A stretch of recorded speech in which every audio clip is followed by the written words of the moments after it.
What's going on? I want to show you something from Fox News' channel, and they've been working hard. ICE has been working hard and hard and hard. Check this out. Republicans have already found the new star of their next campaign commercial.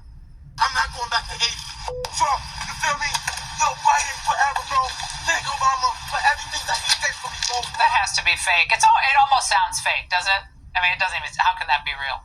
Well, it is. By the way, that Biden fanboy is a Haitian gangbanger with 17 prior convictions. And Fox's Bill Melugin spent the night embedded with ICE operations in the Boston area as they rounded up all these criminals. An MS-13 gang member wanted in El Salvador for aggravated murder. And he has an Interpol red notice out for his arrest. This illegal alien from Brazil, who has an Interpol red notice for armed robbery. This Salvadoran illegal alien, charged locally with rape and released by a sanctuary jurisdiction. This Dominican illegal alien, charged with assault with a deadly weapon and heroin trafficking.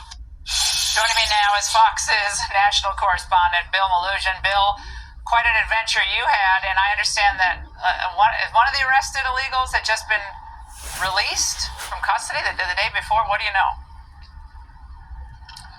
Yeah, he's a MS-13 gang member from Guatemala who was locked up on local gun charges out here. The day before our embed, ICE Boston tells us the locals released him, ignored their detainer request, so he was back out on the street. So what happened was ICE found him in an apartment building yesterday.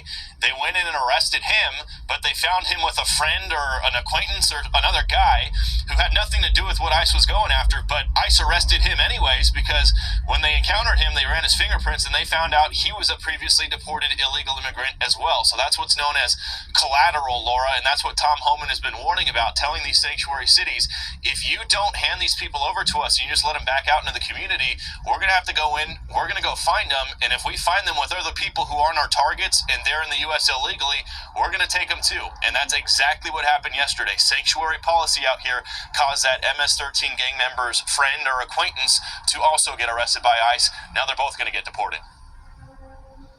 Yeah, ICE is coming. And what was the reaction, Bill, if you got any from some of the residents in these communities?